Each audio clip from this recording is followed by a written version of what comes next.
Good evening, students. Let's start with the chemical properties of carbon and its compound. In my first part of revision of this carbon and its compound chapter, we have discussed physical properties. Now, first, chemical properties, combustion. When we burn carbon or its compounds, like ये ethanol है, in presence of oxygen, carbon dioxide, water, heat and lights are produce. ये बहुत important equation है. Complete the equation में भी आ सकता है, तो आपको ये ध्यान से लर्न करना है. अगर आप CH3 CH2 OH लर्न नहीं कर सकते, काफ़ी लंबा हो रहा है आपके लिए, तो आप यूज़ कर सकते हो C2H5 OH in place of this. Then you have to do why sometime saturated hydrocarbon burn with sooty flame. As you know, saturated hydrocarbon always burn with clean flame, but sometime it burn with a sooty flame. तो वो इसलिए होता है कि inlet जो होते हैं air जो सफिशिएंट अमाउंट में ऑक्सीजन सप्लाई नहीं होती, तब सेचुरेटेड हाइड्रोकार्बन्स सूटी फ्लेम के साथ बर्न होते हैं. Now, these are for case studies. If you want, you can go through this. Why do some substance burn with or without flame, and formation of coal and petroleum. Now, come to the oxidation. Oxidation में आपको oxidising agent learn करने हैं, आपको complete the reaction learn करना है. यहाँ केवल एक रिएक्शन दिया है, इथेनॉल टू इथेनोइक एसिड. यहाँ पर मिथेनॉल टू मिथेनोइक एसिड भी हो सकता है, प्रोपेनॉल टू प्रोपेनिक एसिड भी हो सकता है. आपको डिफाइन करने के लिए भी आ सकता है ऑक्सीडाइजिंग एजेंट, आपको नेम करने के लिए भी आ सकता है ऑक्सीडाइजिंग एजेंट. यहाँ पर ऑक्सीडाइजिंग एजेंट है alkaline KMNO4 and acidify K2Cr2O7. ये ऑक्सीडाइजिंग एजेंट है जो किसी भी कंपाउंड में ऑक्सीजन ऐड करते हैं. Got it.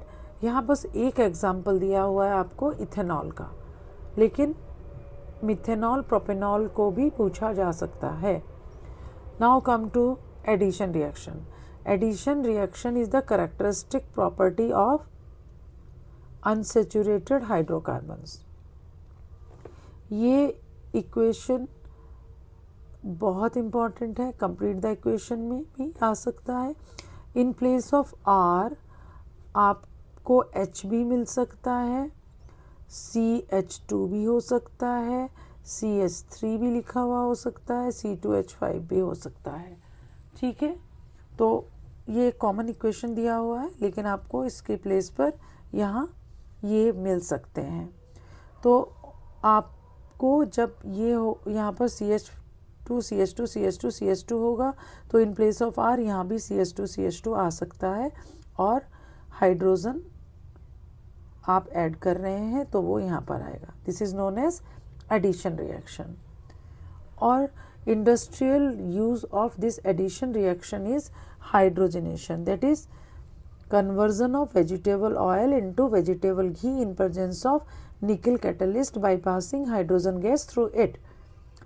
And then next question for give reason is why it is advised to have plant based fat, not animal based, because animal fats are saturated, they contain saturated fatty acids. Then next reaction is substitution reaction. This is the characteristic feature of saturated hydrocarbon. अगर saturated और unsaturated में difference आया और chemical property का difference है, तो आप addition और सब्स्टिट्यूशन रिएक्शन को यूज़ कर सकते हैं.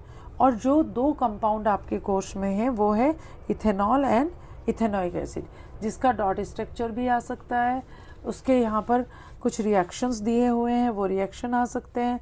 Then physical property of ethanol यहाँ पर है, ये आपको यूज़ करना है. यूज़ ऑफ इथेनॉल है, reaction of ethanol with sodium, heating of ethanol in presence of hot concentrated H2SO4.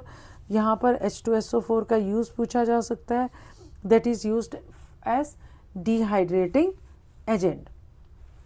Most important is this, that is esterification, esterification और saponification. यहाँ पर एस्टर फॉर्मेशन हो रहा है, ethanoic acid when react with ethanol in presence of acid which act as यहाँ पर catalyst की तरह it give ester, and when we add NaOH that is base in this ester, it will give you ethanol. Again it will give you ethanol with sodium and potassium salts. It is known as सल्फोनिफिकेशन.